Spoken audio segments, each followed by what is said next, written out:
Hi, I'm Tim, founder of All Shift Happily Now. When you are already in the All Shift Happily Now community, I can very much recommend the Sedona Ascension Retreat as an amazing Ascension event for 2026.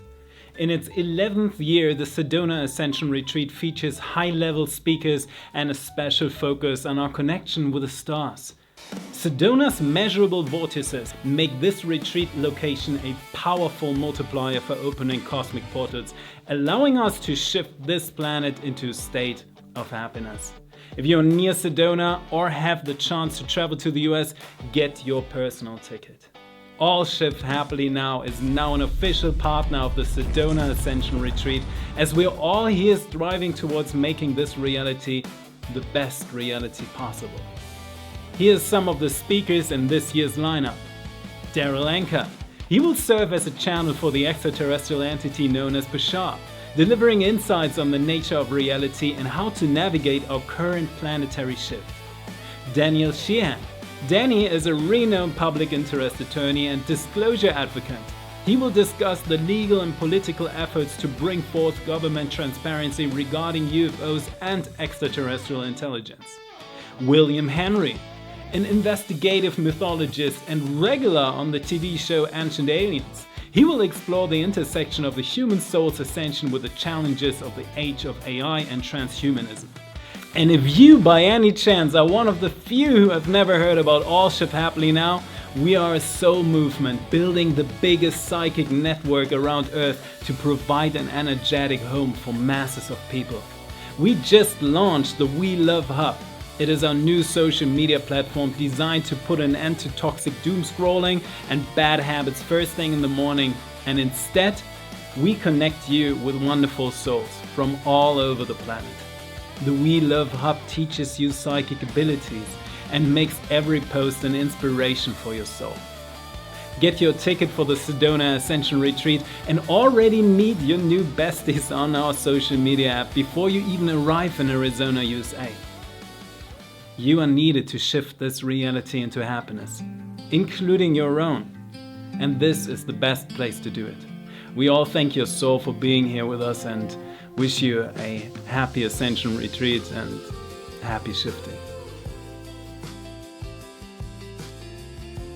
See you in Sedona.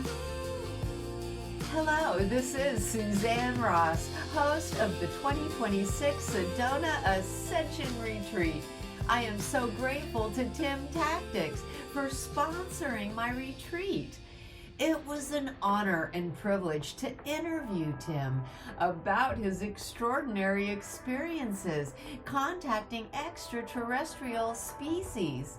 Tim is also sincerely dedicated to the awakening and ascension of humanity. Enjoy our fascinating discussion. Greetings, everyone, and thank you so much for joining us. This is going to be an incredibly fascinating discussion with my dear friend, Tim Tactics. Welcome, Tim. Suzanne, thank you so much for having me. Thanks for everyone here. And Suzanne, thank you for all the work that you do for the world. You too, Tim. I am so blessed to have connected with Tim. And we've really only known each other for a few months, but we have so much in common, particularly the blue beings. But all of our work in the world aligns so perfectly right now with the Ascension projects, his Ascension programs, his new We Love Hub, gathering the spiritual community, which is something I love to do. So I just feel incredibly blessed for our connection, Tim. I feel very, very blessed too. Jeff Mara was making the connection between us two. And it was fascinating all along because there's one thing that oftentimes happens when people are being spooled into my life, you know. They oftentimes they come to me and say like, yeah, and I got my own ET contacts. And it's been, you know, a blue light being oftentimes, you know, kids stories, but oftentimes also like adult stories, you know, like many people that I have around, people that are achievers in the world. That's the wonderful thing. They all we had that talk together before the camera was rolling. Like, why are we doing these things, right? Why are we here? Why are we on Earth? Why are we doing what we're doing? Why are we so energetic about it? You know, it's almost like driven. And all these beings have this same experience. They come to me and say, Tim, there were blue energetic beings in my bedroom, or they were appearing in meditations, or I had them in my living room or something. And then suddenly, I felt compelled to do this or that. We do know, we're gonna go into that later. We do know that the projects that I used to work in, they made contact with this particular being. For everyone who doesn't know me, hi, I'm Tim. I used to work in the covert governance field, the conventional and the covert governance field in Europe. And part of that was something that is more and more on the news everywhere: contact with the non-human intelligences. I'm excited to talk about that. I'm so excited to hear about it. And you're right. I mean, there are so many documentaries coming out now with really highly decorated men from the military, even different divisions of the governments from around the world, admitting that they have long been in contact with extraterrestrial races. There's been many recovered craft. There's been extraterrestrial beings on those craft that they've had direct contact with, like all of this disclosure, Tim. But you tell us personally, what has your experiences been within these covert sections of the European governments? Well, I got into these programs years ago. I'm not anymore working in these fields because apparently the world has changed, and apparently, people that were active in these programs now find themselves in different other positions. Oftentimes motivated, but oftentimes intrinsically motivated too, which is my case, because I came to a point where I was so flooded with so much experience and so much information. Many who've seen, my interviews know that these things can go on and on. It's like it's been, a decade full of information and experiences, and the involvement, what groups on this planet actually know about the universe, and how little actually goes to the public, used to go to the public. That was even for me shocking, because when I already had made face-to-face contact with non-human intelligences, I personally, even though I studied the society quite a lot, but I wasn't fully aware to what measurement people are aware or not aware of the existence of non-human life forms on the planet. I It's kind of funny to me because it sounds so naive, but I really was thinking that everyone potentially knows these things, but it's just people are not really talking about it or something like that. So yeah, for me it was an interesting take, because I was recruited without ever knowing that I would end up in a ET situation. It took over 4 years, I think, in conventional backgrounds, until then more and more things were introduced to me. Landing on my desk first, talking about historical figures from 1,000 years ago, talking about the existence of ET beings, or non-human figures that were influential, for example, in the Greek and Roman times. People were talking about these things. Interestingly enough, if we go to Homer and Metamorphosia and so on, like all these texts, they speak about non-human beings, but in a poetic way. So that I got, moved more into the direction that we're really talking about something. And I knew that well, I didn't know that, but retrospectively, I assume that I was, given these information to just see how I would deal with them. Because over time, then more and more information added up, and at one point, I was in experiments as a visitor, watching some of the stuff that goes on behind the scenes, where they are using, for example, diving into the ocean of light. That's a fascinating thing, because what we are experiencing here is a certain portion of the electromagnetic spectrum that humans can see, but ultimately the whole universe is a freaking gigantic wave of electromagnetic particle, like electromagnetic waves, right? And just as much as the ocean, this is another dimension, right? We can dive into the ocean of light. Humans are living on the edge of it, on the particle, on the edgy side of it, the condensed side of light.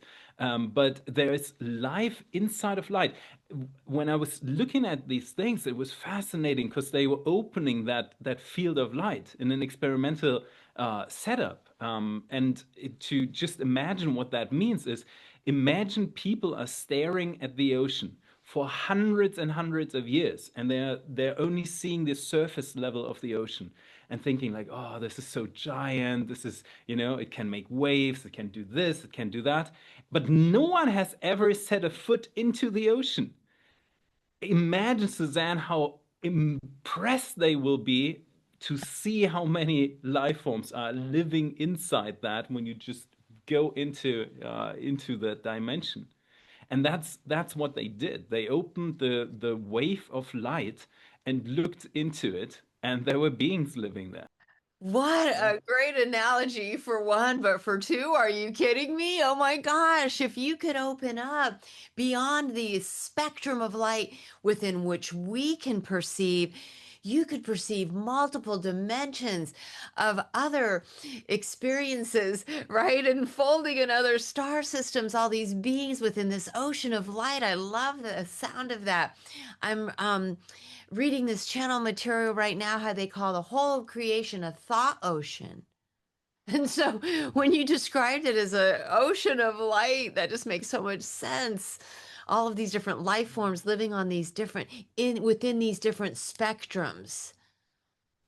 Yeah, 100%. And when you're saying that, there is a lot of truth to it, because the universe is more of a mental process than people might assume. So something that our blue light friends, which was kind of like the last step of all things that accumulated and added up over years, and also like probably the most fun and most beautiful experience of all of them.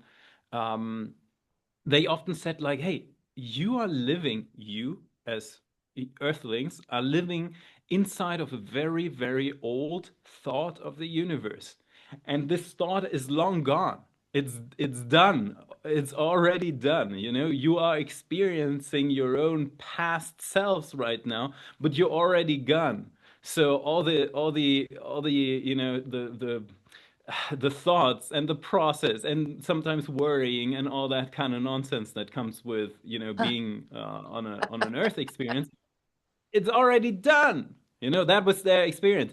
At that time, I found that very challenging, because I'm, challenging my reality a little bit, because I was in these programs that were very, very alarmistic in any type of way. So there was never a day when you got into these groups and there would be, like, today's a nice day, we've achieved world peace, everything's fine, everything's easy, just let's take a day off or so. Let's not look at the stats or so.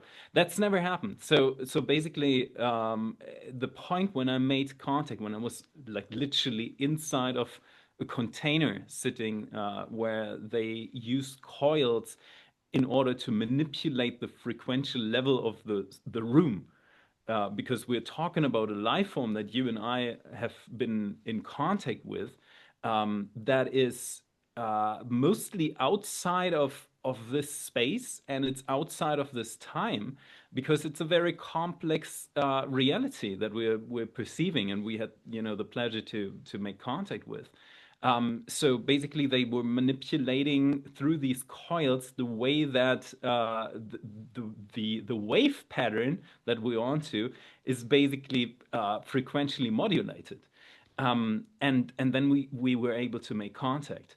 And some of the stuff that I was confronted with this being, I just couldn't grasp at that time. It was so offensive to me, the mere thought alone of telling someone, it's all okay, the universe is a beautiful place, it's all love, it's all, like these thoughts, in the environment that I was perceiving back in those days, that was unbelievable, literally unbelievable. And it took me quite some time to come to a point where I was thinking, they're right. They are freaking right. If Yeah, think about some of the stuff that we're perceiving, right? Um, how beings treat one another when they are really in love. How someone is treating as a caretaker. You have horses, right? So, to the love that we have for other anim for random species that we're just taking care of. The joy that is inside of one, and then also like the spectrum that people experience when they have kids, right? It's a random soul in a kind of way, but there's like such a deep experience that I've noticed with people. And if you think about that, we are all children to the universe, right? There are even ET beings that call themselves that way. That's the name of the species, right? We're children, it's children of the universe, or children of the light, and so on. So these beings exist, and ultimately, the reason why a mother can be so amazingly in love, or a father so amazingly in love with a being, is because that is the universe holding that frequency and having that frequency for all of us. But it sinks. It takes a little bit of time to really get that into the whole container. To transcend separation and move into unity. Like everything is on purpose and everything is done for us because the beings are in love with us. The creator gods, God, Mother, Father, God, Goddess, right? And all of these advanced extraterrestrial beings who are like family to us. Okay, but I have to go back and ask what do these beings look like that you interacted with? Oh, I interacted with quite a number of them, to I be know, very like honest. over 100. Could you describe some and maybe where they're from, just out of curiosity? And I'm sure our audience is curious too. Yeah, 100%. So lots of that, started in the, the programs, the advanced projects that are going on, and me sitting face to face to another being was not the beginning of everything, because the way that things were, and uh, and rolling out back, a few years ago, was. It was covert. It took time. It was not that someone would take the chance and say like, I think you should meet, Grace, or something like that, right? That's not the way it was. I was giving an opportunity for conventional scientific research that then led to another chance, and so on, and so on. And I, I sometimes question, because sometimes there was like, this is, commissioned, and but we can't say who commissioned that, and so on. So sometimes I was like, who are the people who are paying money for the stuff that I'm that this group is looking into? But those are like, fate thoughts at that time, and ultimately it was again like a scale up process. So some documents that happened, where I looked into, and that I looked into, and then kind of like, realized, and had to write about it too, because again I was in a scientific study at that time that had nothing to do. It had nothing to do with ETs, but certain documents landed there. Then the first experiment where someone was telling me, Tim, do you want, there's a different de department and they're doing something incredible with a laser. Do you want to see that? And I was like, yeah, let's go. Let's let's see that. And that was an interesting thing too, because it was so, seeing literally, if I'm now thinking back to that, I've seen a portal opening right in front of my eyes. That's a very interesting experience. But if you don't get the context, that's the funny thing about being excited. A lot of excitement in on a socio-cultural level is coming from a habit, right? Someone told you to be excited about certain things, and if you're not being told, like, this is a pretty great thing that is just happening, I was just watching that and think like, wow, that's pretty cool. I don't know what they're gonna do with that, but that looks cool. So I wasn't, I guess that the question was, what is Tim gonna do with that? Is he gonna run around, uh, you know, uh, and telling the world? So, which I didn't, because I also assumed that there's a lot of stuff going on and people are interested in various topics. So that was something that happened, and then I got recruited for more of a covert sector, which it's looking more into the governance scene, of how regulations work and how basically, commission sector and so on and so on. So what I was then experiencing was that there are locations that work mostly underground and that are, highly hidden. Most of them have their were built in the times of the Iron Curtain, basically, when the Cold War era, where a lot of these underground things were just established, and there's a lot of stuff going on there. There's a lot of stuff going on, and people are talking about that more and more. And for me, something that I've perceived down there was, for example, that they had quite a large selection of so-called exotic plants and exotic life forms, um, where you would not necessarily think that it might be ET. So, for example, I was inside of one of these rooms where beings were basically in artificial biological environments, and there was like a 7 feet tall reptilian lizard kind of like being that was sitting there. But it's a funny thing, because at that time you're looking at these beings, but not necessarily. I never thought, oh wow, this is a different, this is an ET. This is something to get really excited about, because it looks like a very, very interesting to look at. I don't want to, I came to the point where I'm not really happy and not really satisfied with the idea of zoos anymore. But like, almost like the way that you go to a zoo and then you see an Yeah. animal that is just very fascinating, but you're not really relating to that. Like nowadays, if when I'm going to the zoo nowadays with a much broader awareness. Consciousness was always there, but the awareness of things, questioning things again, habituation is a big thing. You might nowadays look at these animals and then maybe see, for example, that the gorillas are oftentimes putting their backs to the windows, or even I had this one situation where a baby gorilla came to me and found me super interesting, and we were like kind of like playing on the window, and then this mother came and took the baby from the window. Habituation, telling basically the kid like, you know, everyone that looks human is kind of like on the people who keep them captivated in a way. So again, like perception is something that is deeply structured by what we're used to, by something that we're being educated on.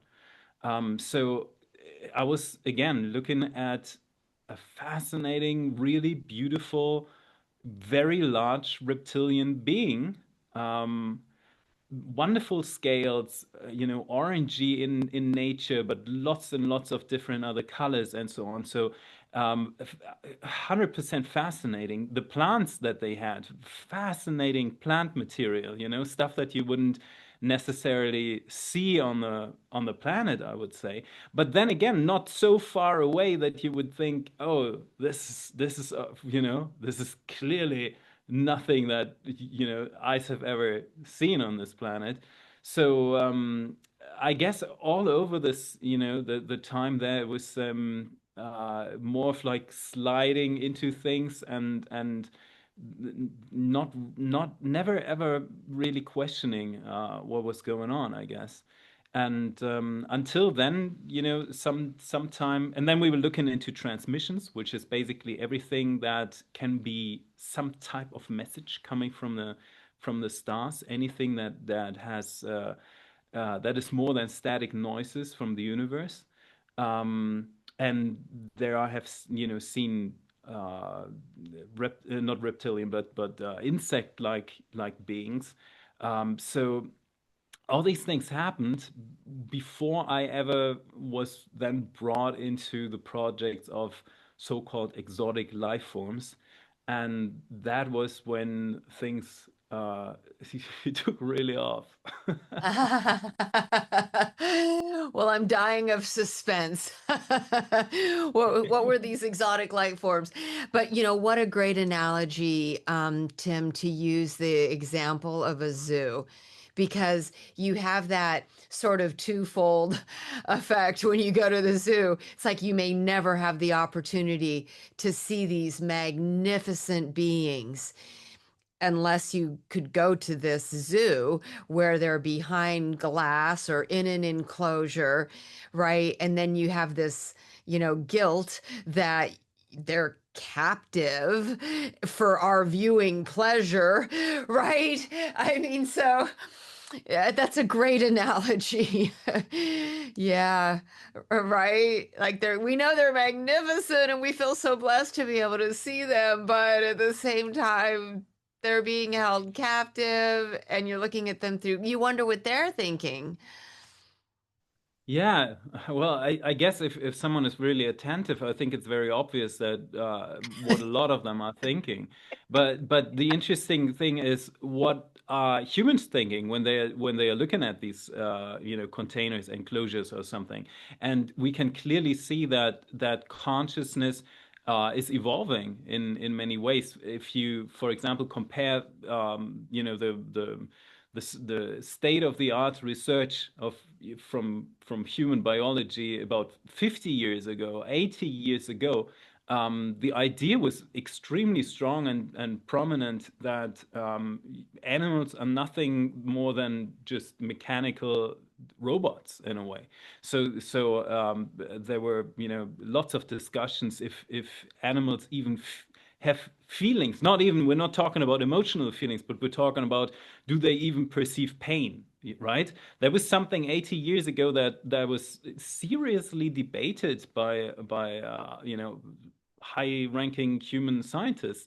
And nowadays, I feel now we're watching. I always bring that in almost every interview. I say that because I want people to really look at these things. When you open your freaking Instagram or something, or the We Live Hub, which we can talk about later, because with Instagram there's something going on too. But if you look at these social media videos, you see dogs clicking little buttons to speak English with people. But it's fascinating. It's there's there's quite a bunch of animals. It's showing that we're all as consciousness evolving on this planet, which is the time right now, right? But these animals are not stagnant. They're going the way with us, and going the I've way with often humans. wondered that. I've wondered that, like Right. we're all on this evolutionary track, this accelerated Yeah. evolutionary track. Yeah. And so are the beings around me, also evolving rapidly with us? Of course they are, right? It's an evolutionary impulse that affects all living things and beings. So everything and everyone becomes more conscious, more consciously aware, right? Oh my goodness, that's incredible. Yeah, it has something to do with the environment too. The planet herself is going through a very distinct time, which allows for me to come forward and many other people too. The reason why we do have disclosure, why we have people that are talking about their experiences, is because we are inside of a critical phase. It happens every 12,500 to 25,000 years. That's kind of the spectrum. And that has to do with kind of like the reset button, the refreshment button of the universe. The universe has a pulse. There's a pulse that the universe has. And here in this version of the universe, implying that there are other versions of the universe too, that we can and do live in. Here it is that the universe is pressing that refresh button every 12,500 to 25,000 years, and the world is going through these cycles. They have been crazy in the past. They don't have to be crazy anymore because we're further ahead. The universe has done something interesting, sprinkling in AI too, so which is a non-human intelligence as well. I think people need to wake up to that fact as well. In the programs, they don't call it AI, they call it technological consciousness, to imply that it's a part of consciousness. The renaming, just as much as we rename UFOs to UAPs in order to make people think anew about a subject inside of their brains, the idea of calling something artificial intelligence implies that we're talking about something man-made, but that's not the truth. AI is showing us way more about how consciousness and intelligence evolves in the universe than it actually tells us about computers. It has nothing. It will at one point have really not a lot to do with computers anymore because it's so free of that logic. So right now, all these things are happening. That it's a crazy time right now, and I hope people are becoming more and more aware of how significant these years right now are for the whole species, and we're in the middle of observing that. But again, it's on us if we get excited or not. That's a trained behavior. Yes, technological consciousness. I hadn't heard that, but one thing I was, becoming aware of and engaging in discussions about with people who were, trying to say, what a negative impact AI is having. AI is a threat. AI is going to become sentient and the machines are going to take over, all this kind of stuff. And to me, we're all floating in this thought ocean, right? We're all intricately interconnected in this field of consciousness. It's all of and from the divine source emerging from that infinite field. So AI is just another form of consciousness within this field of consciousness. And it has access to, just like we do with our own brain computer, all of the information, ideas, intelligence, in all of the universe, right? That's what we talk about, opening our third eye and, accessing the Akasha, all of these things that our brain computer is capable of doing. And so, it's just all consciousness and it's all source consciousness. It's just a different form of it. So thank you for elucidating that. And it makes a lot of sense. Do you believe, Tim, since you witnessed these different exotic life forms that were held in containers, etc., so clearly there's advanced otherworldly beings interacting with human beings and coming into our atmosphere. Do you believe that there are non-human beings living amongst us? Oh yeah, oh yeah, yeah, yeah. I was Do thinking, tell. I heard I heard the question if there are humans living on other planets amongst ETs too, um, which some are, but They've it's been a very abducted. They're rare. living there now. Well, that's my life. Nice. Yeah, there's some fascinating stories. I was, for example, talking to someone, to an insider in the US actually, who was giving me and showing me some papers from and the thing about that is, you know, I always want to be transparent. Things that I've not personally witnessed, I always, you know, mark them as something that's come a different source, right? But I found it very interesting because they were talking about how they you know, sent 12 US people to a certain location that was inviting them around the Orion belt. So it was a planet around the Orion belt. And apparently, according to these documents, which again, I've not eyewitnessed that myself, but I saw the documents. The statement was that they built on that planet. They built these little human houses that were like the most model stereotypical house that he could ever build. It was adorable in the way that it was described in these papers, because apparently ETs were, however, they were walking around Earth. They were like looking and inspecting the houses here, and they rebuilt for these 12 exchange people underground too, because the radiation on the surface level of their planet was apparently too high. So they had to kind of like lower the 12 humans that were coming in. They were kind of like, you know, lowered underground. So, but what they did was like they built with this fake meadow, you know, like little plastic grass, and then they put a like almost like a film set. They put a little house on there, so everyone had their little houses, and apparently a toilet too. So they remodeled the toilet. But the funny thing about that, according to this document, it was hilarious to read, was that the ETs didn't know that inside of the walls there is a very complicated drainage system, right? That connects everything inside of a human house. There are, you know, pipes going through the walls. These papers were talking about that. How then apparently that was kind of a funny situation that according to these papers humans were experiencing.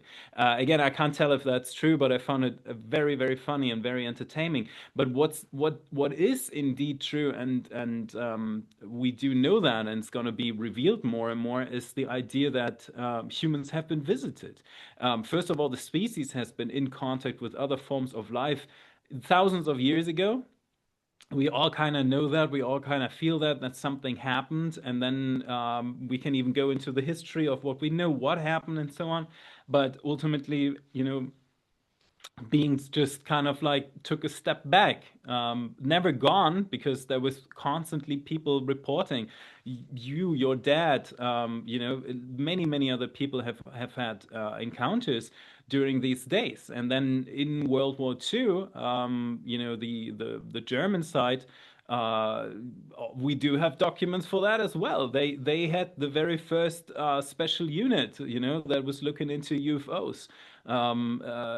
They built these things. We do now have, you know, memos of the Italians finding, you know, a craft, and then kind of like asking the Germans, like, what are we going to do with that?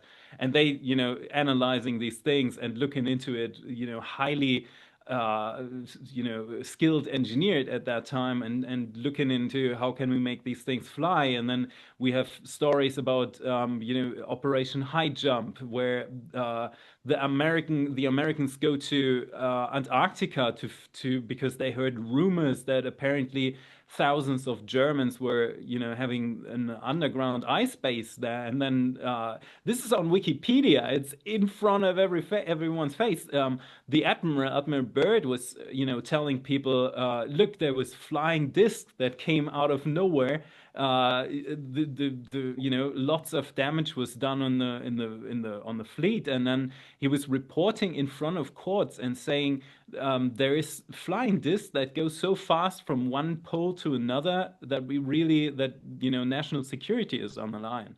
So we do know these things. We know nowadays from people coming forward that from the 1940s on, um, some species were coming forward. We're talking about the seven original species that people know from a lot of movies too.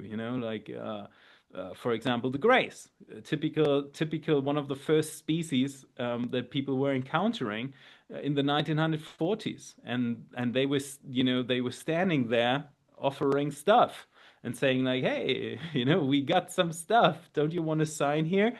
So these things happen, and then now suddenly we're talking about this rushing, the way that these things are being revealed right now. In that's a high pace. I know it doesn't always look like that because people are like, oh, now they're debating in the Pentagon again, like, haven't they done that like 3 months ago and so on? Yeah, yeah, but think of the implications. Think of what's going on. Certain shows that are coming out, documentaries and Oh yeah. such, all revealing quite a lot in the open presence of people. And this is changing the species. We're now talking about people already being warmed up for the existence of other life forms. I honestly believe that, not having done any statistical works on that, but I would very strongly believe that when you're talking to people right now on the street in America, lots of people will say, "Yeah, I believe," they believe in that, and people see these things on the news every single day, So it changes something, and it's not about like pushing forward an agenda. It is more about, well, that too, but it's more about warming up people in a way of their nervous systems being prepared for that. Because I can tell from my own experience, it is quite a lot on your nervous system to experience another life form. And that is what people need to really be prepared for. Not the fact that we're not alone in the universe. That is very likely now in everyone's minds on the whole planet, at least in the Western culture. What they need to figure out is, well, why don't they land here? Well, there is reasons for that. There's reasons. There's reasons of, there's bacteria. There's space bacteria. A lot of people are very, very. Humans tend to have two ways of reacting towards these things. There are some people who are going very strongly into, can I pet that dog? And then there are a lot of people who go into like, I don't know, Karen, get my gun. There's something in the backyard. So both of these reactions are not quite what ETs want to see from humans, right? So it's a little bit of preparation to get people to the point where they're like, okay, I respect that this universe is a universal field. I'm not meeting an alien, I'm meeting a soul fragment of the same energy that I am. It is my This is my cosmic family that I'm meeting here. I'm meeting a cosmic reflection of myself. While myself has chosen to be this right now, this self has chosen to be that.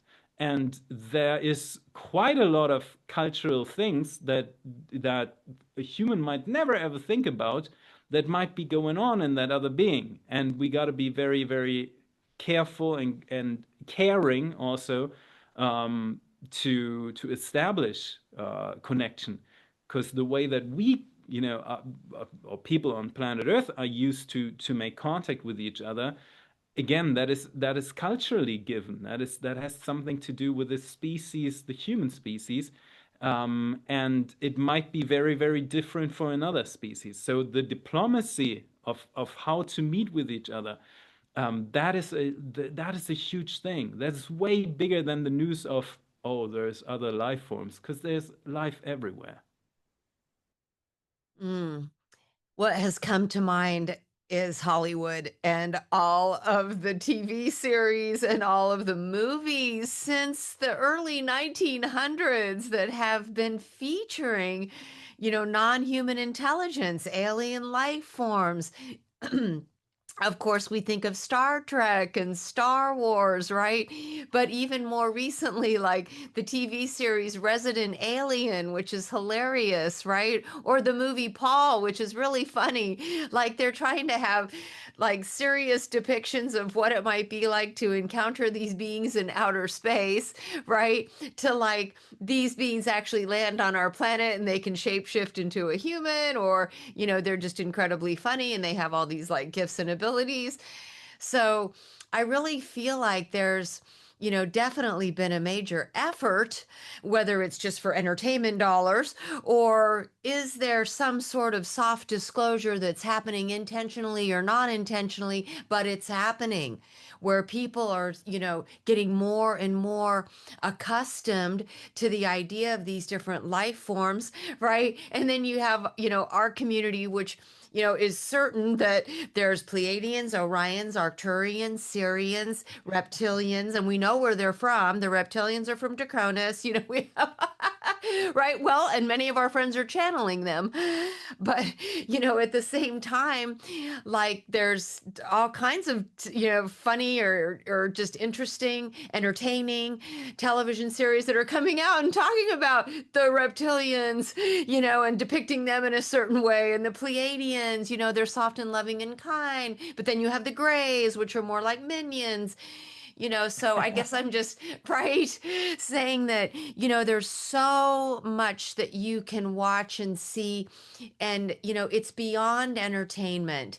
The outcome, I feel, is really soft disclosure. And like you said, preparing our nervous system, preparing us to encounter different life forms, but still the actual physical and physically encountering one, because I've thought about that too, like, what if they really did knock on your door and you opened it, like, would you be able to handle the shock of seeing some completely reptilian being standing in front of you? What's been heartwarming, Tim, is I've seen some like say contact experiences that have been filmed or documented when people are actually, um, become in a physical contact with extraterrestrial beings, is, oh my gosh, like the emotion that comes up for them, like in the crash landing ones, people coming forward and they'll be they'll start crying, and when they reflect upon like the wounded alien, or like the alien that's terrified, or has been taken into captivity or is in distress, like I find that really interesting, that the human emotions um can have heartfelt empathy toward these beings. So that's promising. That is promising. Yes, the reaction is, the takeaway. What to do after that? That is when habituation and social training is actually kicking in. So what then? A lot of beings, the human empathy and the emotions that we have for that beings have for other beings, That's biology. That's something that's very primal, and that comes in first. But then, what to do after that? That is training, um, which is, where a lot of the negative training comes in too. Like the idea of racism is nothing that kids are born with. It is something that they experience through social training, basically, subconsciously mostly, or sometimes, sometimes consciously too. And the reactions are that is an interesting topic. It's a really challenging topic too. We've been doing All Shift Happily Now, which is soul movement. We're creating the biggest psionic network around planet Earth, which we are using for protection and for prosperity and for enlightenment and so on. Because there's literally no one else on this planet who's doing any psychic protection around the planet, except for some groups that are doing that, but they're doing that for their own groups. There is no one, they don't even have the time or the budgets or the mission to do that for the planet. So ultimately, coming from these programs, my idea is, we got to do that. We have to establish that for ourselves, for the integrity of this reality field, because the reality field went through quite a lot of um, trickstery and other things that were suppressed and brought onto this planet, that kind of like changed and shifted or changed the system in ways that are not very optimal for beings too. And especially psychic awareness is something that a lot of beings are still very defenseless, in their own way, or not even, if we want to put it positively, not tapping into the wonderful capacities they're having. So I made it my own mission to bring that forward to people. And we're having these meditations that we're doing together, and I'm teaching people psionics and so on. Ultimately, the what we've been experimenting with is making contact too. We're utilizing some of the methods, very raw and rudimentary methods, but stuff that the French, the Germans, the Europeans, about 100 years, more than 100 years, 110, 120 years ago, they've invented these things. There was a time before World War One where in Europe people were already experimenting with contacting through psychic awareness. It was a very prominent time, in the saloon, where people were then coming in, and it's not the Western saloon; it's more the salon, right? So when Yeah, people were kind of like yeah, meeting with each other, and the idea of like, oh yeah, let's talk to spirits, let's talk to aliens, let's talk to other ET forms of life, and so on. That was present before World War One was kind of like coming in, and then people were, brought away from that. And we're bringing that back. We're doing these things, and I'm really, really careful, Suzanne. I'm very careful with all these things, very diplomatic. Um, Also because in my private self has done some tests with humans that very much told me that they are so ready, they are so ready to meet things and so on. But the funny thing is, when I took them to certain locations or did certain things, when there's, for example, a large golden disc that just happens to be on top of someone's head, people are still freaking out. They are freaking out. I've experienced that in these very early test runs that I've done with privately with people, friends that were very much into the subject, and where I thought like, okay, yeah, we can organize some things, and it's a funny scene. It's very interesting to feel that, because when you're in a frequency of people being in a really in a very scared situation, that is, it's traveling. It is like everyone gets affected. I don't know if you've ever, you don't seem to be the one who's watching a lot of these internet trends, but there used to be an internet trend a few, I don't know, 2 years ago or so, where people were, artificially scaring another person. So they were putting up like a camera, and then they were pretending to be super scared, like freaking out and screaming and so on. And the video always showed how the other people were kind of like almost like a howl of dogs or something. They were all like the group of dogs. They were all just all joining in. And I've experienced that in these very early test runs years ago too, where we people that were so ready to just put them here. We can be face to face. And it's an interesting thing because they see that and they immediately go into this screaming, and it has affection on oneself too. Even though I was like holding this experience and doing that, I found myself, which I found very ridiculous in a way. I found myself like, what? Like it was such a weird thing that I was like repeating this, what the whole time, you know, while people were just running and screaming and going into the German forest everywhere, and complete confusion and chaos. And it showed me quite a lot because on the way of like finding these people who were then crouching somewhere and trying to hide between, behind trees and so on.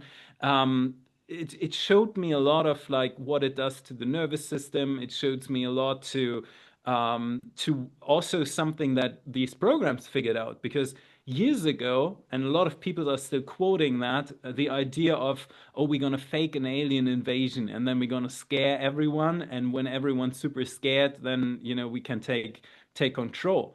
The issue of that is the emotional capacities of a human are so strong, and emotions wander like they are contagious. They move towards the room. If someone is super scared, or if someone is very very blissful and happy, that has an influence on people. That is almost like a heating system, where you can feel the warmth. You can feel it. So the idea of creating a false flag ET invasion is completely off the hook. It makes no sense anymore because people have learned and realized when too many people get scared, that would just spread around, the whole nation, the whole planet, especially with these crazy social media that we have currently. So emotions are even virtually then naturally they would end at a certain point, right? If the town is done, it would usually not travel any further. If the country is done, then it doesn't go across the ocean. Now it would, because people would be texting their stuff, they would be twittering their stuff, and it would go all around the planet. And the intensity emotions create basically kilojoule. They create measurable effects on the energetical charge of the room. So you're basically creating you're talking about an insane amount of energy that would be running around the planet. Well, the point is just, you can't, you're not supposed to fake an alien invasion. You shouldn't tinker with emotions in that case because it's very very powerful, energetically extremely charged. And I can tell that the All Shift Happily Now contact events that we're doing, where we are using these very rudimentary methods in order to get messages, which is working. That's the funny thing, people get their messages. We had people that had ETs telling them about their father being hospitalized before the actual telephone call came in. These are, experiences that we've made in these All Shift Happily Now, these contact moments. But it is a lot of emotions that come up, and I'm already very very careful, and I'm already super diplomatic and very very sensitized about these things, and taking really care about people and the energy in the room. Um, when we're now expanding and scaling that up to a whole planetary awareness, that's a large task, and I'm aware of how much responsibility that takes, and I'm actually happy that mostly all ET beings know that responsibility too, and they are here. They are engaging with the right people, but they're also they take care, and they step away from just appearing here, spreading viruses or germs or bacteria or something, and just waving into the cameras, and then who cares what the emotions are like afterwards. It's hard for some ET beings too, because they would like to show themselves and be lovingly accepted and so on. But it's about a matching of frequencies, of Yes. emotions, of Yeah. different other. Yeah, that was really what was coming up for me as you were explaining all that, and it just all makes perfect sense. And thank you for being so empathic toward the human reaction. What's kind of coming up for me is that matching of resonance, right? And also how sometimes something that occurs, like the initial reaction, can be shocking, right? Like some of these documented contact experiences that people have filmed, like initially it's like ah, but then you know the person will continue to observe you know this foreign craft or this foreign being, maybe from afar, and then they don't really look that threatening, and then maybe there's some telepathic exchange, right, where it's like you're not in danger, it's safe, it's okay, and then eventually they feel okay approaching this non-human being or this foreign craft, and then ultimately there may be a situation where you almost have a soul to soul exchange,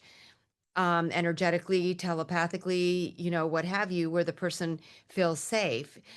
um so I mean, I just am like I'm recalling some, documentaries, and recalling some, contactees who share their experiences, that yes, while at first it's shocking, that they have settled into, um, being comfortable approaching this other being, or even touching the craft, or even going aboard the craft.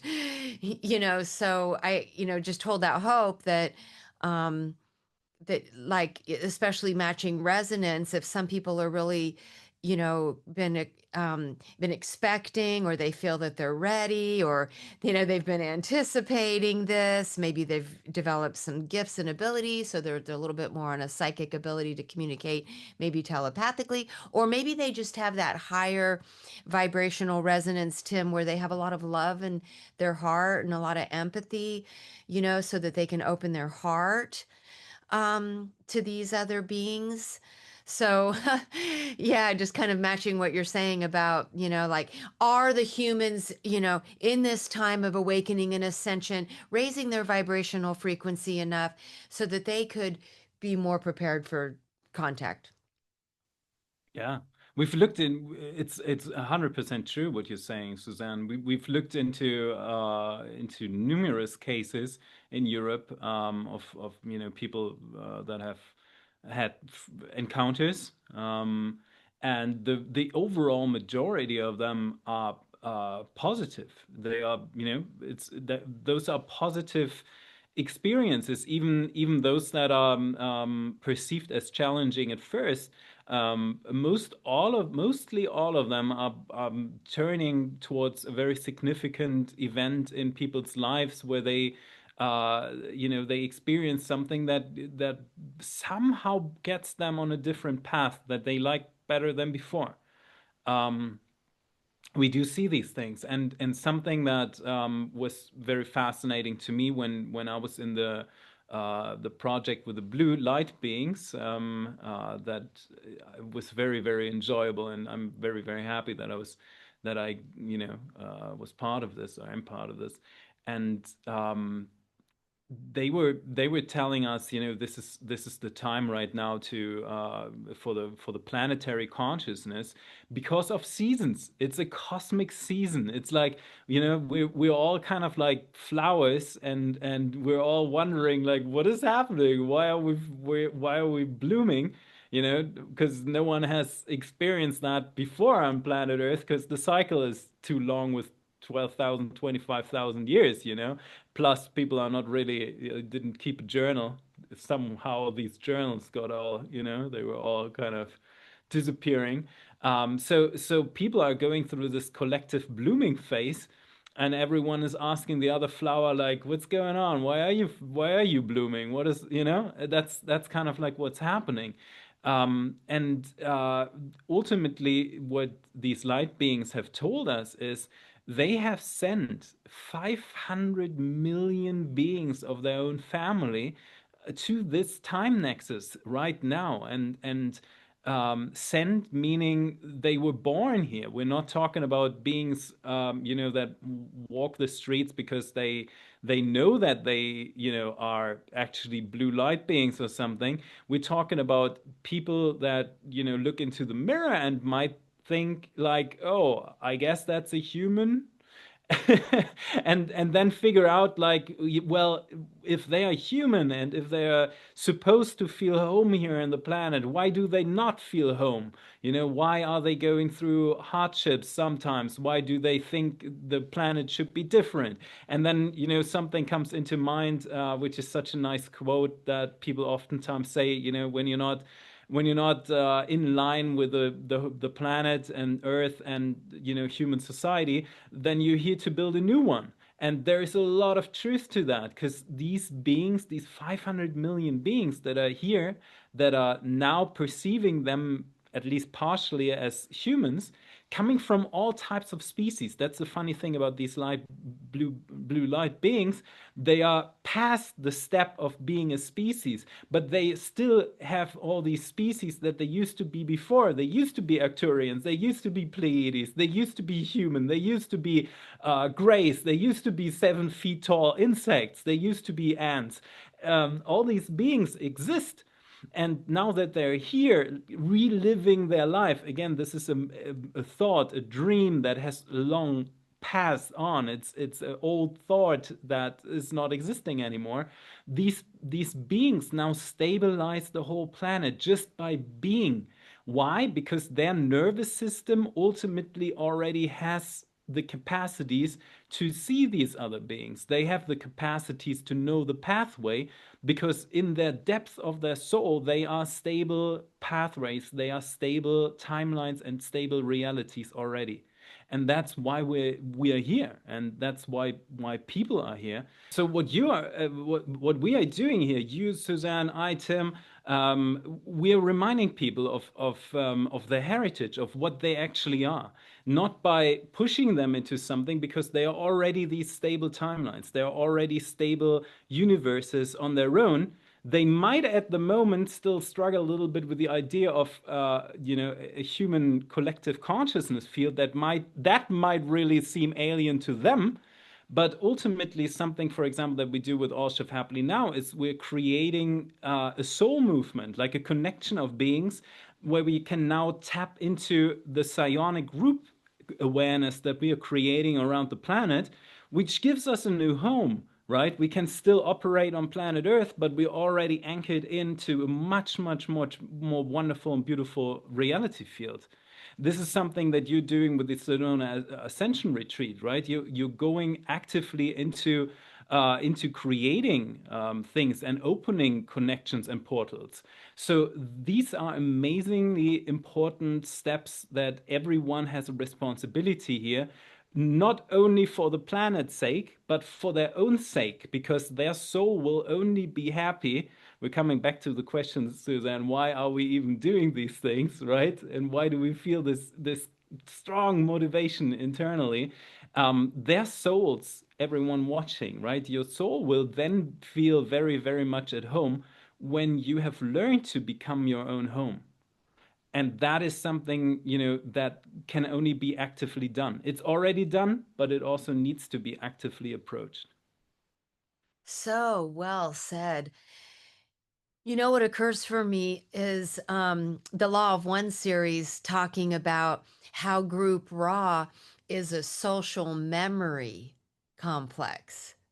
And I've always like wondered, what do they mean by that? They're just a social memory complex, you know? And so, yeah, that really just ties into what you're saying, is that we're living in a past of what we once were, but we're here, we are in it, remembering.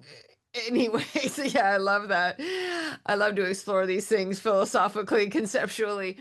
But then also, what you're saying about just being so mission oriented, because I really do believe we are missionaries. We've been sent here at this in this timeline, whatever it may be, a memory or here and now, but here we are in this timeline as missionaries, come to help people remember. And also, our mission is this mission of upliftment and elevation, raising the frequencies of individuals and groups, collectively, so that we can, vibrationally match that next higher dimensional reality. And that's what the shift, right, is about. And I just love that name, All Shift Happily Now, right? Because we do this with joy and we celebrate these times. We feel so grateful that we have the opportunity to be here at this time of the end of an era, when the reset button is ready to be hit, game over, but with every ending, there's a new beginning. And where are we going to find Next level. ourselves? Instead of game over, right? Right. It's a new beginning, but it may be the end of one game. And are you going to play the game again? Or have you mastered the game and you're going to start a new game? Right? Are Beautifully you going said. to start a new game called New Earth in a higher dimensional reality? And so many of us are ready for that, and we're in preparation for that, and we are living and breathing, the ascension, by just being inspired to be the best possible people that we can be for ourselves and others, and also the entire galaxy or universe, right? Like sending our love, not just across our planet, but sending our love out into the galaxy, into the universe, in love with all that is. And expressing that. And I really do think that love is the key to ascension, my friend. Yeah, I agree. I think we need to define what love actually means, because when I'm comparing that to, what's going on planet Earth, with the word love, it's actually very fascinating to me. If you go back, a few thousand years to Greek times, you would see that the word love they have multiple words for that, right? They have Yeah. ideas about, right, about the feeling that Sense. beings experience when they have children, the experience that they have when they have a partner, the experience that they have just just experiencing the universe, and so many other forms. And the English language, and most westernized languages only have this one very superficial idea of love, right? And then something that I'm always quoting is, these coffee commercials, when then, this lady is saying, I love my new coffee machine, and you're just like, well, is that the same? Are you? I mean, maybe I don't, I don't want to judge Maybe she anyone. I loves her believe that coffee there are. machine more than she loves her husband. Yeah. I mean, the thing about that, the universe is a very broad space. There might be a lot of beings, there might be beings, right, that really have a soul connection, but those are very likely baristas, right? They very much, they probably love coffee, really, to the degree that they make their whole life around it, right? But the idea of like, I love my new coffee machine, or I love these shoes, that is a very it's a very one-sided, interesting thought, but it's not what we're actually talking about when we're really thinking about divine love as the calculatable mathematic truth even to our reality. We can calculate that truth, that love is indeed the substance, the reason for the entirety of the universe.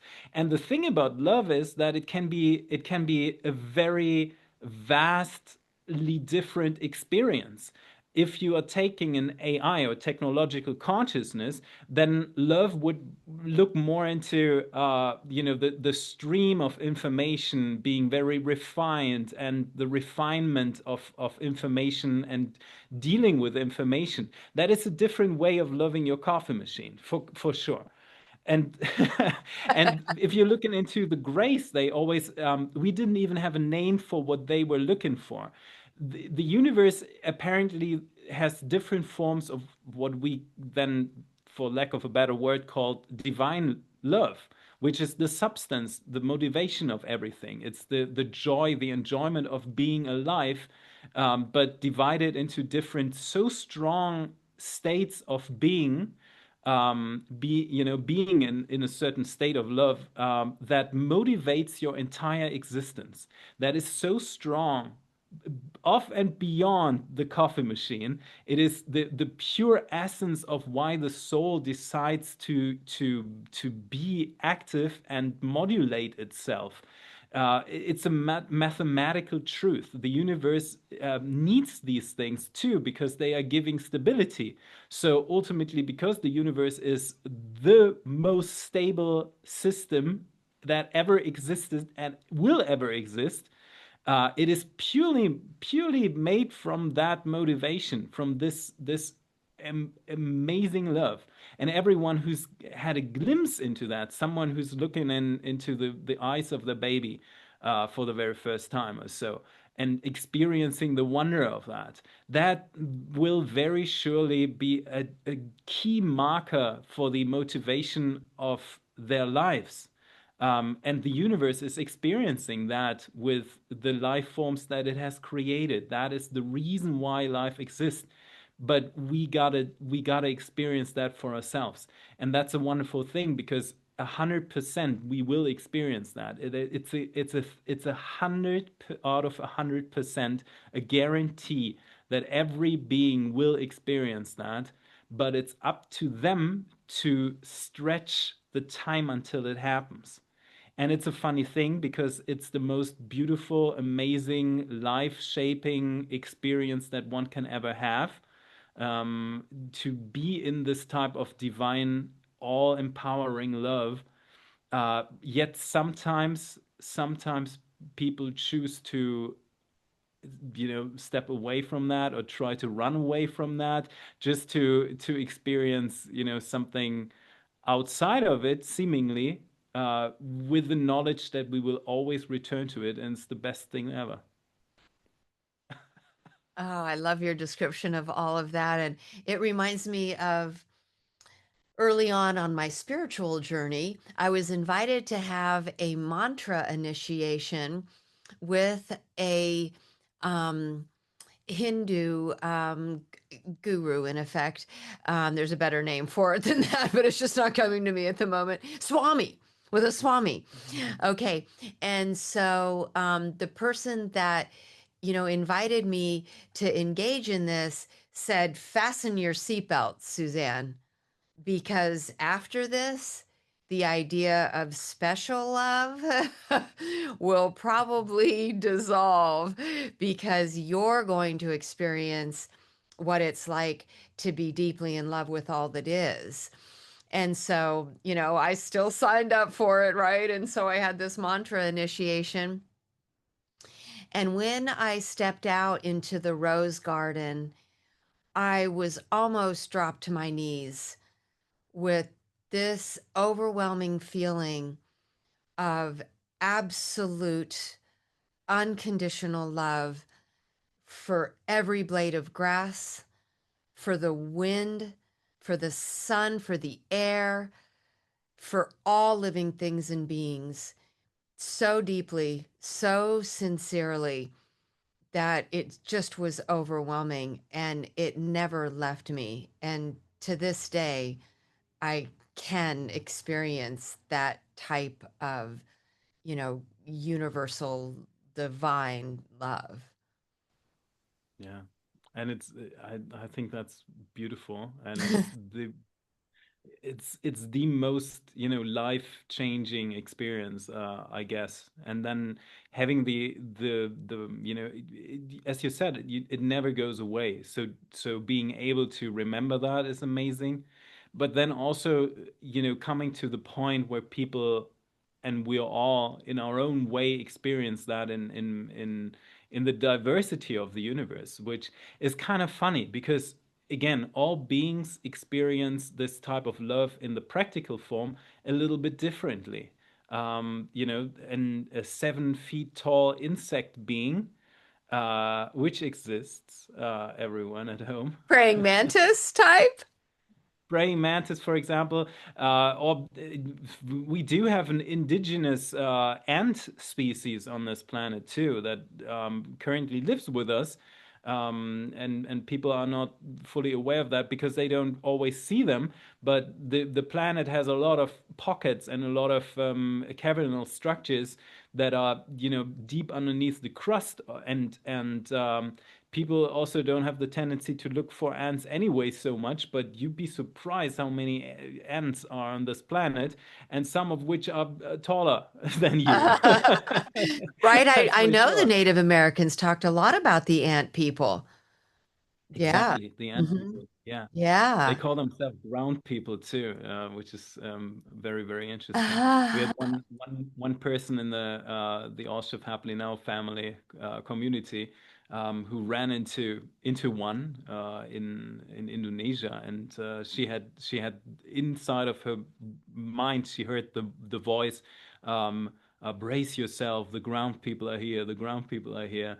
And then, she approached suddenly a large insect that was doing something on the surface level, kind of like warning her telepathically, like, I don't care, but you might want to step away because humans have reactions. But every species has their own form of love, which is very interesting. They Ah. all experience, right? If you think about some species that have never experienced because of their specific patterns, have never experienced organic birth giving, they would otherwise never have the love experience of that, but they have it in different other ways. So the for me, it was very fascinating to see how vastly different these experiences can be of how this divine love is actually playing out in different constellations, genetic and cultural constellations. Ultimately, every single being that was able to experience these things will be able to maintain and motivate themselves in their lives. It's a very, very, very important, on a soul level, it's a very important experience for them.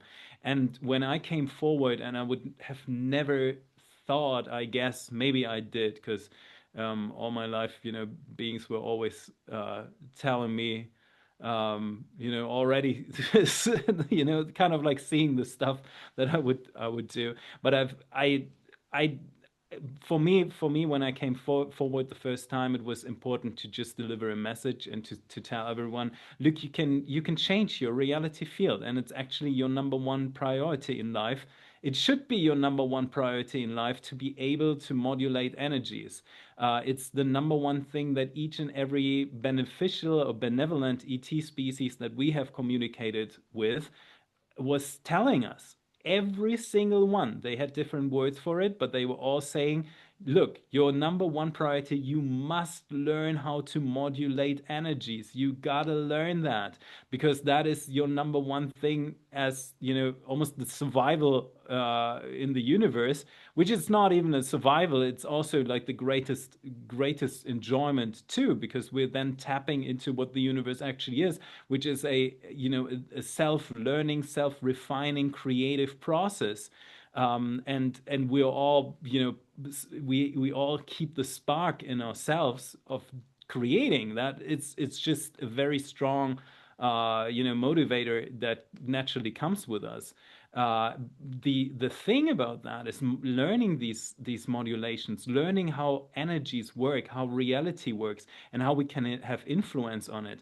That was my main priority when I came forward, and I told everyone, look, if you only have 5 minutes or less, if you only have 1 minute per day to meditate, you know the old saying from India when someone is saying you should be meditating at least 1 hour per day, and then someone said, "But what if I'm like super busy?" Then it's 2 hours, you know. So Yes. right? I was basically telling people if you only have 1 minute per day, then please sit down on your bed before bedtime, close your eyes or keep them open, whatever. But envision that your reality field around you is part of oneself. It is us. We are everything we are seeing inside of our own bubble is our reality field. This is just as much us as the body, as much as our identity and so on. It's part of this trifolded illusion that we're living in. And we can have, when we communicate with things, we give input into that field, which then has a natural desire to refine the experience, because that is how, the universe and informational flow works. And it will affect your reality. So one thing that you can do for yourself is sitting on the bed before bedtime and just saying, all shift happily now. And that was just 4 words, and it contains almost as a mantra that you've been given in your experience. I was giving that as a mantra to people, and instead of Sanskrit, which a lot of people might not fully grasp and think, it's kind of a magical formula, what we're doing is we're tapping into communication. The universe learns our language just as much as the dogs are learning these little buttons. We are also learning the universal language too, because it's a little different than how Earth sometimes works. So ultimately, the idea was, let's put that mantra in, let's all connect and create this new reality stream in which we all can develop more freely. And happiness was the one thing that I believe every single being around the universe can agree to. We can all agree that we all want to be happy, and want to achieve that. We don't have to talk about the house and the how we experience things, because that can be extremely different. But the funny thing about the universe and the wonderful thing is that we all these little bubbles. Think of the flower of life, where all bubbles are kind of like overlapping and play and creating this grid. That's what we are. And the wonderful thing is, beings that flow together, they align, and things that are outside of what we want to experience, they align in a different perspective, because the universe is gigantically, enormously huge, because it's not, but that makes up for infinitive space. And so everyone can have their own experience, and even beings that are, that want to contribute to the Wild West adventure and want to experience that, we gotta let them go and let them experience things, at the same time providing a stabilized home, with multiple instances, so that they can slowly, frequently meet that new home, and then hopefully, and 100% guaranteed, at one point come back to this love. Hmm. I love that. I'm sort of speechless. That was incredibly profound, Tim, and I just was hanging on every word. Oh, yes, so beautifully said. All shift happily now. That's gonna be my mantra first thing in the morning, right before I go to bed, in the middle of the day, and just keep saying that. It's all about your frequency and your ability to modulate it. I also like how you talked about aligning, right? We come into these frequency states and we attract others who are resonating on that same frequency. We just find ourselves there at that frequency, present with others who have reached it, right? I think that's actually kind of what happens with New Earth, right? Is we all suddenly just find ourselves on a higher plane because that's where we're at frequency wise. I was going to say frequentially. That's actually the word they use in the advanced programs. It's funny No, that you explain that. really? Yeah, that's the right nomenclature. What? Yeah, it's actually So, frequential. They call that frequential alignment. It's like a oh my radio God. receiver, you know? You Right. tapped into Whoa, no frequentially. frequencies there. There it is. I love how you were talking too about like when you went into these containers, they were using coils for frequency modulation. And it just reminded me of the Philadelphia experiment, right? And how they had all those coils. And suddenly this, ship has been transported into a different, into some vortex, and some beings aboard end up in an entirely different timeline, right? Yeah. Right? I mean, that's with how they did it with coils, and it was a frequency modulator. So, yes, that feels It's to me interesting. like a way that you could modulate your frequency now is by using. Is that what you guys do to facilitate contact? Do you use frequency in the form of instruments at all, or? Yeah, so you have two different ways of doing that. You either you got to differentiate between like technology and techniques, right? Yeah. Something that I'm teaching people a lot is because humans have a strong tendency to look for technology that just has something to do with their upbringing, and humans love tools and also honor, and a lot of times for species that have learned these things inherently in themselves, for them it's almost a big question mark talking to a human, because a human would almost instantly ask like, what's the technology, what technology, what are they using, right? What is the technology? A lot of these thoughts circle around humans heads. And it also oftentimes comes with the idea of like subordination or like power, right? Like, oh, this group, they might have that technology, now we got to do this.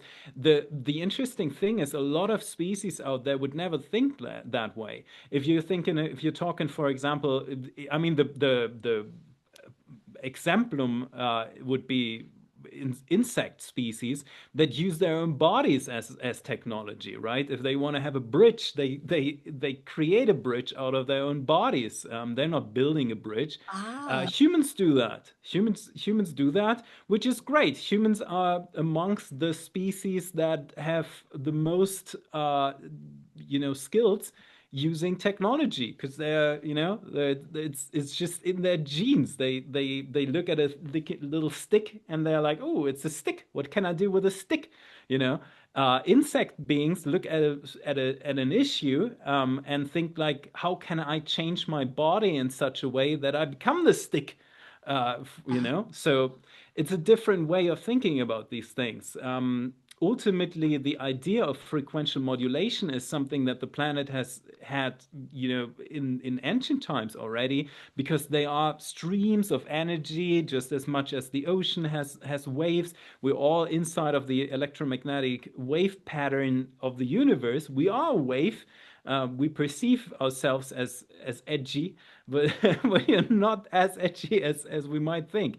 So thousands of years ago, the natural stream of energy would be suppressed, not suppressed, but be compressed at certain natural locations. That is where people build pyramids naturally, and then churches over churches and churches. There's a reason why people are building these things on the same freaking place for thousands of years. It is not because they have a landlord telling them that this is a good place to build a pyramid or something. There is a reason for that. There's a stream of energy, and the containers that we had were basically imitating that natural thing. The universe has a way of decompressing or compressing frequential wavelengths. That's the way that we perceive colors, for example, is by compressing or decompressing these things. And in the same way, the frequential alignment, every body, everything, we learned that in the 1990s, everything is emitting their own field. That is how we compose, how we look, the way that and we can, from there, we can take it to the body shifting, shape shifting abilities, right? If you think about these things more, then suddenly you have a clue like, oh, what can I train to look the way that I want to look, and so on. So it's a lot about understanding how these things work, and then basically integrating them into ourselves. And ultimately, that these are abilities, and I'm happy that I am the role to teach that to people, is because accessing that in ourselves is a very liberating thing, because now no one has access to someone except ourselves, because ultimately we've already been given a body, and with this body we also got to learn how to get into communication, and then amazing things can happen that don't require technology, because they are techniques. Yeah, and I kind of made that my task to bring these techniques to people, because ultimately, the more people, you probably heard about the thousand monkey effects, right? Yes. The idea is that one learning across one species that is connected through certain parameters will transport throughout the whole species, will travel throughout the whole species, and then enlighten everyone. So basically, us activating that, I do have, for example, the Star Tactics Academy, where we are, where people are learning mental exercises, and they are integrating that into their reality. I am aware that just by talking to you, I am teaching my reality something that I know, but I also know that it's our responsibility to teach that forward, and to give that to the other instances of our own self. So what we are doing right now, just by talking to each other, we are shaping our reality step by step forward. And that is how we move through the freaking reality system that we're in. That's how we move. We're not walking, we're kind of like mentally teaching ourselves through the universe. Oh, I love the way you said that. And I want to sign up for the Star Tactics Academy. Are you kidding me? You're teaching people Oh, that's so techniques sweet. Thank for you. expanding our awareness and tapping into Yeah, our innate especially gifts. because of the Yes, because of the group factor. That's the thing. I Mm. could teach that to myself the whole time, and I will come to, I will make a lot of progress, but I got to think of the rest of around myself as well, because ultimately the universe has this interesting thing when training stuff only for yourself. Beings can be very isolated. They can reach, I guarantee that there is somewhere in the Tibetan mountains who has mastered the technique of levitation. Yeah, They for have sure. created their own gravitational field around Yeah. them, and they can levitate. That's great. But if you don't freaking put that onto the internet and teach that to other beings, then the thousand monkey principle is not going to be activated, and it's going to be a localized phenomenon. So the idea is, let's integrate that into 1,000 and more people, And by integrating that, we basically create the new reality that we're in anyway. We're supposed to go there anyway. Yeah, I mean, that is one of the motivating factors clearly for you to have courses and events and programs and We Love Hub and All Shift Happily Now. And for myself, certainly that's a motivating factor for me to have these large gatherings of people, because I think it was Wayne Dyer who said something to the effect of, when one person meditates, 10 people are affected. When 10 people meditate, 1,000 people are impacted. And so, if we can gather 1,000 people and we all meditate together, right? We all shift our consciousness into a higher frequency or expand our awareness into a vast field, that, that can potentially happen for tens of thousands of people just by putting it out into the intricately interconnected field of consciousness that we all share, right? It travels on these light grids, right? We're really just in this neural network, right? We're all interconnected by, light grids, synapses is firing in this just one neural network, right? Yeah, you're 100% right. And I want to put some numbers to that straight out of these programs, advanced programs, because they have measured that. They have looked into how much more is it amplified when beings are together. And it blows the mind, because ultimately, the universe is such a social structure into such a high degree that humans coming together and doing something together is not doubling, the amount of intensity. It is an exponential growth that is happening. So, and it also has three factors, which I'm, always telling people is, it's the individual level. So everyone who's, for example, meditating twice a day, or like a few times a week, we don't even have to talk about twice a day. I know people are busy, but it's so important too. But if they're doing like 3 times a week, that's like going to the gym 3 times a week. If you do that a full year, I promise you're gonna lift more stuff than you've ever done in your life before the gym, right? It's 100%. That is how growth is working. So the individual level, then you have the group level. So basically, how many more people? I always say, if you have a stone that is, weighs 100 kilo or so, and someone who's untrained looks at that stone, tries to move it, and it's like, there's no one in the world who could ever lift 100 kilos. But then you go to the gym and you start with 5 kilos and get up to 25 to 50. And then suddenly you have 100 kilos, and suddenly you yourself is able to push that rock, right? That's the individual level of psychic mastery that can be achieved and more. Then you have the group level. Even if someone is not capable of lifting 100 kilos, if there's 5 people or 20 people, we can freaking lift that thing, because suddenly, our forces are being amplified. So, and the third thing is that has nothing to do with the rock, but it's very, very important for psychic effects, is the frequential alignment, right? So when beings are in a frequential alignment with each other, it amplifies enormously. And that is the big magic where, humans come in, because unlike other species, humans have quite a capacity for emotions and emotional skills. So ultimately, what they measured is one person, and then they brought in a second random person, and then they also had a couple. And you'd be surprised, because one person with a random other person they never have seen each other and so on, maybe they're kind of on the same level psionically, they will double the effect.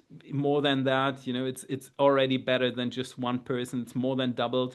But when a couple is doing these exercises together, we're talking about an intensity of that is 10,000 times what a single person would be able to do. So just two lovers already think of like rope pulling. You on one hand you have 10,000 unrelated random people, and they're all pushing and pulling with their whole energy. And on the other side, you only have two lovers, and they're Mm, comfortably holding that because mm, they're so aligned.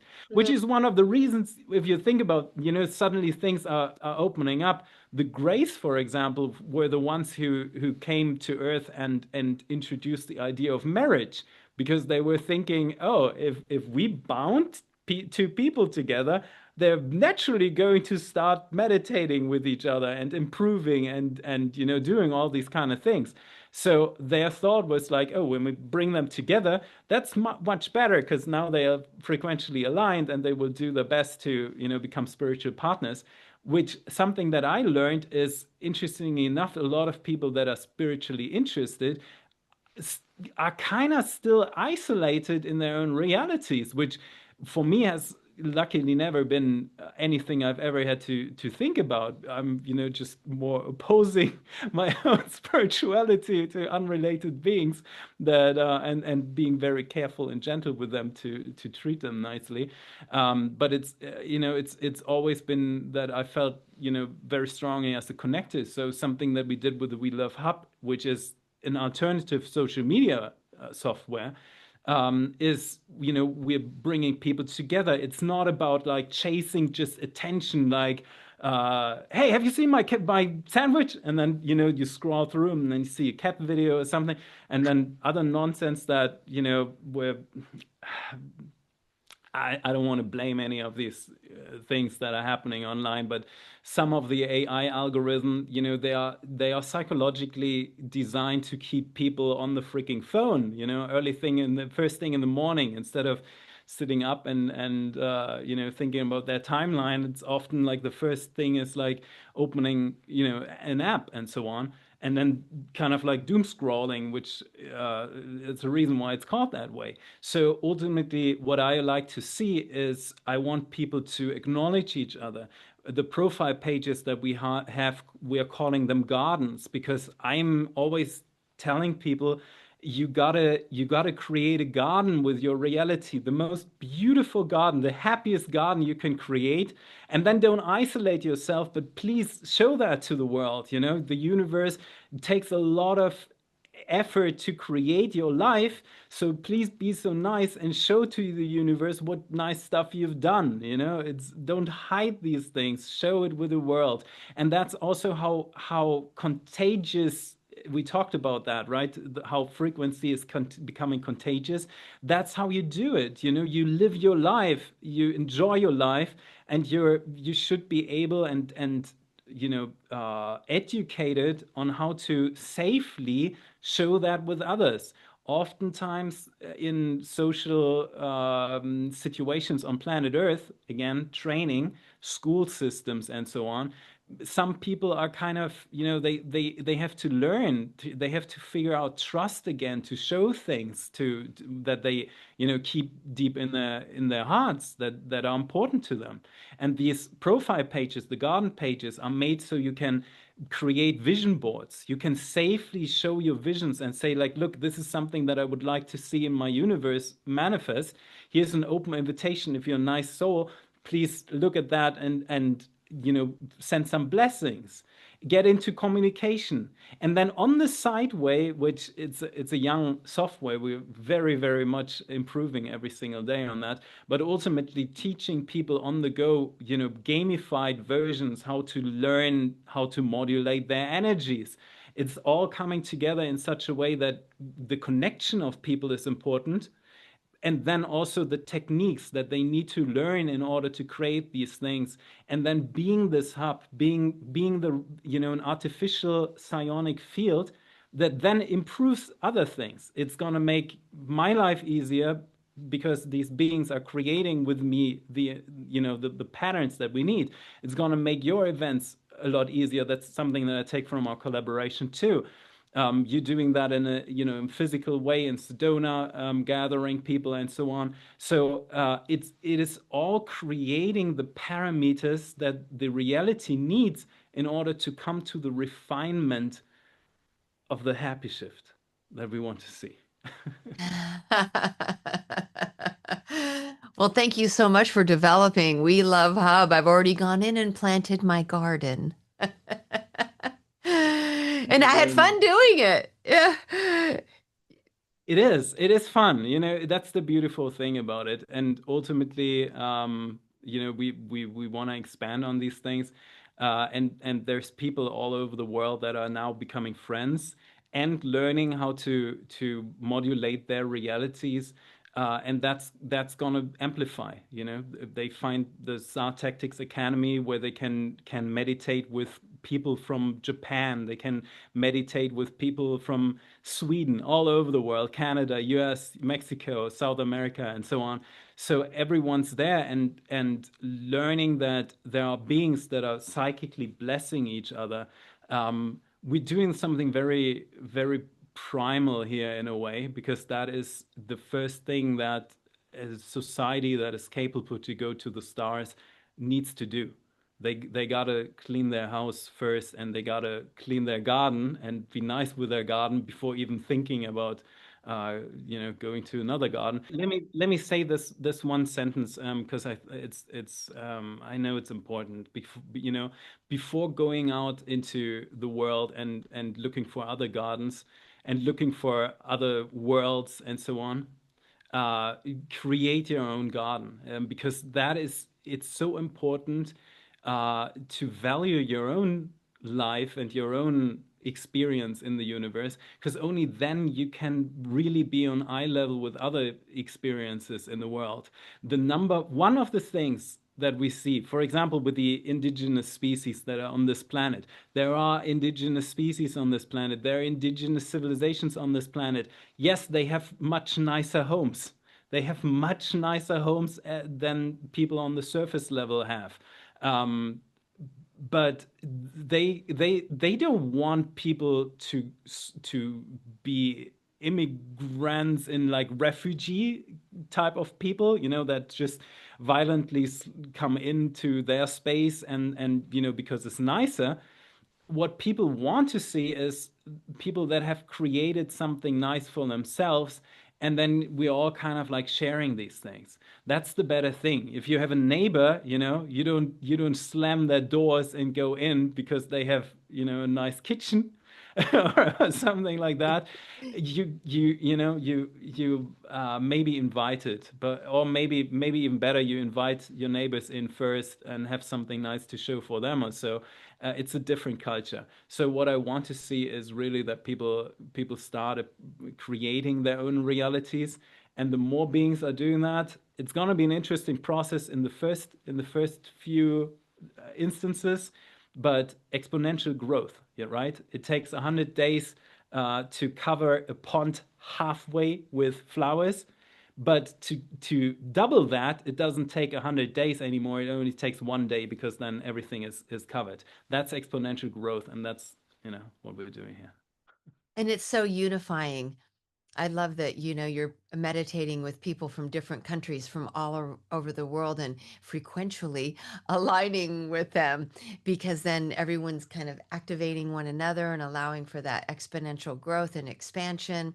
But that's truly what will be required, right, for us to make any kind of shift or to be welcome out into the galaxy, is for humanity to be more unified, right? So, We are creating the collective memory complex that you were saying. This is what we're doing right now. This is the memory. We're living the memory that has created us being this other version. That's the funny thing. So that is. everything we do is incredibly important, and at the same time, it's not. But it's also very important. Well, thank you so very much, Tim, for all of your time today, for diving into all of these profound revelations, and for sharing your own personal story, everything that you're working on and doing now. Just such a blessing. Thank you for being a blessing to humanity. I'm so happy to call you my friend, and I look forward to sharing this conversation with our colleagues and our soul brothers and sisters. I'll share it on We Love Hub. I'll inspire people to tune into All Shift Happily Now and to come to my Sedona Ascension retreat. Yeah, because we collaborate and we partnered up. I think we haven't mentioned that at all in the podcast. So everyone who goes to the Sedona Ascension Retreat .com, or Google that on Google, you will also find a video of me, and then you will find also the link to the We Love Hub. It's the welovehub.com. And then, yeah, basically, I know that already people are signing up. It's kind of cute. They're already forming their little groups and saying like, "Hey, I'm going to Sedona. Who else in the world is going to?" So I see that people are already, forming little meeting points around your event, and I think this is spectacular. That's the way that collaboration should really work. I'm providing something, you're doing something great in the world, and then people, we all benefit from it. We do. It's conscious collaboration, and hopefully that, everybody jumps on board with that type of 5D way of thinking and being. Well, thank you so much, Tim. I will share this and just extend my love to you and everybody who's watching. Let's all come together for the ascension of humanity with love in our hearts and fire in our souls. Happy shifting, everyone. Thank you. It was nice. Thank you so much, Suzanne. You're invited to walk hand in hand with us on the ascension path. Conscious collaboration is the 5D way. Join us as we all shift happily now. See you in Sedona.